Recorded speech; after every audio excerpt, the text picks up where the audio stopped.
श्री सद्गुरु महाराज की जय। पूर्व समय में हिमालय के गंगा तट पर एक गुलर वन था।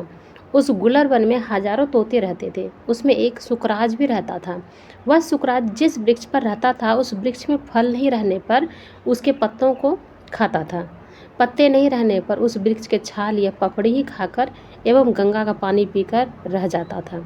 अनेक कष्टों को सहकर रह जाता था, लेकिन वह उस वृक्ष को छोड़कर अन्यत्र नहीं जाता था।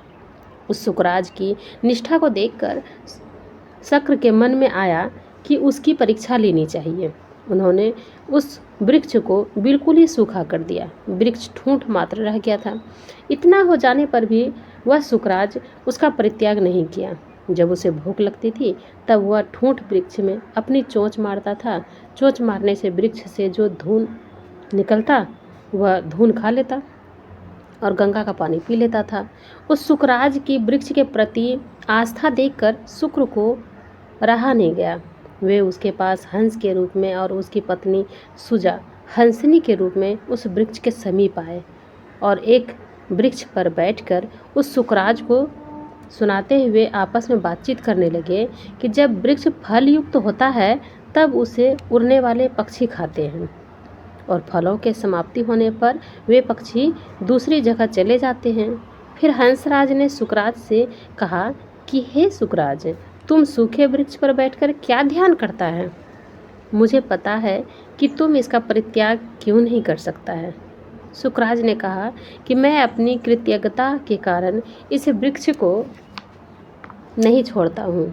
हे हंस, जो मित्र होते हैं वे प्राण नाश के समय सुख दुख में छीन चाहे अछीन सत पुरुषों के उपदेशों को याद कर संत पुरुष उस मित्र को नहीं छोड़ते हैं। हे हंस, मैं उन महापुरुषों में एक हूँ। यह वृक्ष मेरा रिश्तेदार और मित्र है। मैं जीविका के लिए इसे छीन समझकर नहीं छोड़ सकता। इसे छोड़ना धर्म नहीं है। शक्र यह बात सुनकर बड़ा ही प्रसन्न हुआ और सुकराज को वरदान देते हुए वृक्ष को हरा भरा एवं फलयुक्त कर अपने लोक को चला गया। इतना कहकर भगवान बुद्ध ने अपने शिष्यों से कहा कि भिक्षुओं, उस समय शक्र अनिरुद्ध था और सुकराज तो मैं ही था।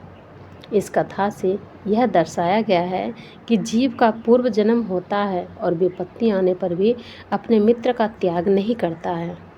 श्री सद्गुरु महाराज की जय।